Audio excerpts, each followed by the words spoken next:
UFC 298 is less than 2 weeks away, and a fight that I believe is going under the radar is the Machine versus the Triple C. Look, guys, UFC 298, like I said, is absolutely stacked. I mean, every fight on the main card is an absolute banger. You got Volk versus Topuria, one of the best main events of probably 2024. Robert Whittaker versus Paulo Costa, a very intriguing matchup. Ian Gary versus Jeff Neal, an amazing matchup as well. And then you got Merab versus Cejudo, a highly technical fight in the bantamweight division. Probably the winner of this fight is going to get a title shot. Roman Coppola versus Anthony Hernandez, and another very intriguing fight. So UFC 298 is absolutely stacked. But in this video, I'm mainly going to be discussing Merab versus Cejudo. Yes, I do not know how to pronounce Merab's last name, so I'm not even going to attempt to. I'm just going to call him the Machine, Merab. And I believe that this fight is going under the radar with many fans. Look, I get it. Merab versus Cejudo is probably not going to be fight of the night, but I do believe that it might be the most technical fight on the card besides probably the main event, but we'll see how the main event turns out. But I do believe Merab versus Cejudo is a very technical fight. It's my second most anticipated fight on the card. It's an absolute banger. I absolutely love this fight, and I feel like not enough people are talking about it. So let's get right into it.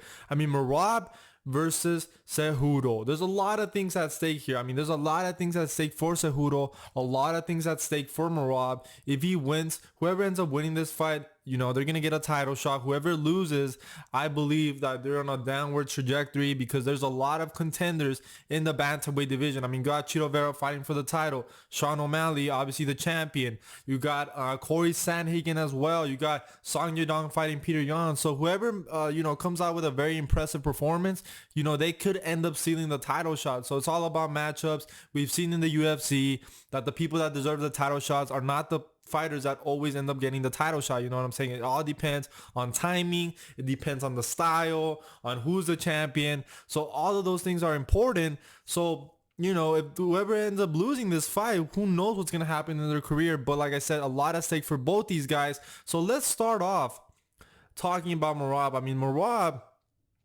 16 wins, 4 losses on a 9-fight win streak. He's coming off beating Peter Yan in a very dominant 50-44 performance. He's a literal machine. I mean, you guys already know this guy has non-stop cardio, lots of volume, better on the feet than people give him credit for. He has a great chin as well. I mean, I know he was hurt by Marlon Moraes, but his recovery and the way he was able to recover from being badly hurt by Marlon Moraes, that's an amazing fight, man. I mean, not enough people talking about the Marlon Moraes fight versus Merab. I think that's one of the best fights ever. I mean, it's absolutely amazing. Merab is also very hungry. I mean, he had amazing cardio. I mean, round 1 to round 5. Go back and rewatch that Yan fight. Look at him in round 1. Look at him in round 5. It's like he didn't even fight. Like non-stop cardio. This guy has probably the best cardio in the UFC. And like I said, better striking than most MMA fans give him credit for. Very good at, pressuring his opponents against the cage, controlling him, attempting takedowns, going for that single leg takedown. And even though he's not able to control his opponents for very long, the fact that his opponents are aware or have to be aware of the takedown threat, opens up a lot of opportunities on the feet for Merab. So that's the style of Merab. I mean, I'm sure you guys know Henry Cejudo. He kind of has this karate stance, very wide stance. Great boxer, great leg kicks as well. Obviously, you've all heard a million times him talk about his wrestling accolades. A great wrestler, very hard, very tough to take down Henry Cejudo in the middle of the cage. But we saw against Aljamain Sterling that Aljamain Sterling was able to have success with the takedowns against the fence. MMA wrestling is not the same as regular wrestling. So that's something to keep in mind going into this fight. Now, with Henry Cejudo, I'm going to talk about his last fight, which was against Aljamain Sterling, where he lost a split decision, which, in my opinion, on rewatch, that fight should not have been a split decision. I thought Aljamain Sterling won clearly. Now, I understand that they gave the fight to Sterling because they gave that 5th round to Cejudo, which we all know Cejudo won the 5th round. But I do believe that Aljamain Sterling won the first. I think he might have won the 3rd or the 4th. I mean, he definitely won the 4th, the first. and I think it was one of the second or third round that I gave to Aljamain Sterling. So I thought, even though the judges' scorecard was wrong, they ended up with the right conclusion, which was that Sterling won the fight. So, you know, what did I think of Henry Cejudo in that fight? Well, I don't think he looked as bad as people were making it out to seem. I did think he started off a bit slow. I felt like Sterling gave him a lot of problems on the feet. I mean, Sterling was actually landing a lot of strikes on Henry Cejudo, and even though Henry Cejudo was landing body kicks, he wasn't really able to get his hands on him. He wasn't really able to land clean on him with his boxing. And I think Sterling's size, his range, his funky style gave Cejudo a lot of problems on the feet. I mean, when Cejudo attempted takedowns in the middle of the cage, and most of the times he was able to get him, but he had a lot of problems when it came to the striking, in my opinion, because of Sterling's funky style and range, which I don't think is going to be the same thing here, because Merab has a similar build to Cejudo. So I think that Cejudo is going to have more success in the striking than he did against Aljamain Sterling. Now, like I said, amazing wrestling accolades.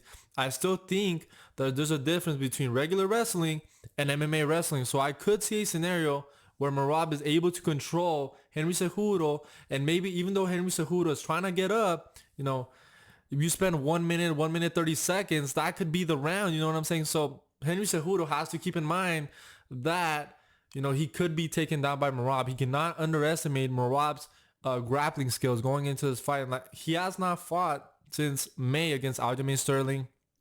He's also 36 years old, has 1 foot in, 1 foot out, which is not a good look, man, because, somebody as hungry as Merab, if you're 1 foot in, 1 foot out, that's never a good look for a fighter. I mean, we've seen when fighters try to do that. I mean, Conor McGregor, they come back and then they lose one. And I do believe that if Henry Cejudo loses this fight against Merab, he's gonna call it a career. He's gonna retire. He's not gonna fight somebody coming up the rankings. He's just gonna call it a career. And the only reason he took this fight, I believe, is because he thinks that Merab is an easier stylistic fight. Now, let's discuss the fight itself. Let's discuss the matchup itself. This fight is only a 3-rounder instead of 5 rounds. And I've been going back and forth on who it truly benefits that this fight is 3 rounds. And I do believe that it does benefit Henry Cejudo. Only if Cejudo starts fast. Because if he starts with slow output, I mean, we know Cejudo is a very methodical fighter. If he overthinks it, kind of similar to Peter Yan in a way, I do think he will lose this fight. Because when somebody like Merab, you have to be in his face, you have to earn his respect with the striking, and you have to take risk. And I do believe that Cejudo has a cleaner striking and more power in his hands in this fight. You know what I'm saying? I do think Cejudo has cleaner striking than Merab, but we said that about Peter Yan. We said that about Aldo. And look how those fights turned out, right? Merab was able to control them, to neutralize them against the cage. He pretty much put a dominant performance over Peter Yan. So I do believe that the difference here is that Cejudo has great grappling. The fact that he could get onto his feet, that fact that he's very hard to take down, and the fact that he's very short, I think is going to give Merab a lot of problems taking down Cejudo, or at least keeping him there. And we've seen that Cejudo throws really good knees up the middle, that if Merab's not careful, he could get dropped and get hurt on the feet. Like I said, I think Cejudo has more power in his hands, the cleaner striking going into this fight, and the fact that they're similar builds, I do believe benefits Cejudo. Now, another factor that I believe benefits Cejudo in this matchup is the fact that we've seen lately that UFC referees are more likely to, intervene if a fighter is only controlling his opponent and not really landing any significant strikes. So I do believe that, let's say Merab is controlling Cejudo against the cage, but not really landing anything flush or not really landing any significant strikes, but is only controlling Cejudo. I do believe that UFC referees are more likely to intervene, which I think is a benefit to Cejudo in a way, because we know, I mean, look, We know the UFC judging is inconsistent as hell. Sometimes they value more control. Sometimes they value more significant strikes. It should be about damage. And I do think Cejudo is more likely to land the more significant strikes on the feet, but he needs to have high output in this matchup, because if he's not, Merab is going to for sure land.